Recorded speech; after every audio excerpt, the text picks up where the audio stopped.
ఇది వీడియో తీయాలని తీయలేదండి. మామూలుగా కందిపప్పు కడిగేసి కుక్కర్లో కందిపప్పు, దోసకాయ, టమాటా, పచ్చిమిరపకాయలు, కారం, ఉప్పు, పసుపు వేసి పెట్టానండి. దోసకాయ పప్పుకి చాలా బాగుంటుంది. మీరు కూడా మీ ఇంట్లో ట్రై చేయండి. ఒక 5 విజిల్ వచ్చేదాకా ఉడకబెట్టుకొని, విజిల్ వచ్చాక కొంచెం పప్పు గుత్త నలుపుకొని తాలింపు వేసుకోవడమే. చూపిస్తారు.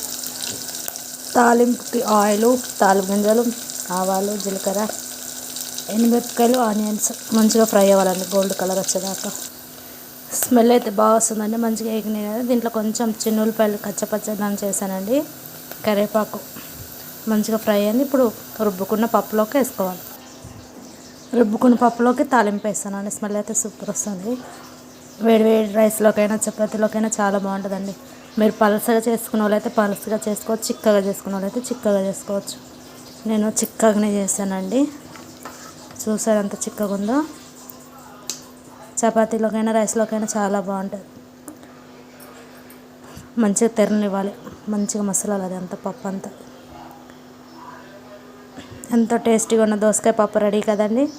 వీడియో నచ్చితే లైక్ చేయండి, షేర్ చేయండి. మా ఛానల్ బట్టి సబ్స్క్రైబ్ చేసుకోవటం మర్చిపోకండి ఫ్రెండ్స్. బాయ్.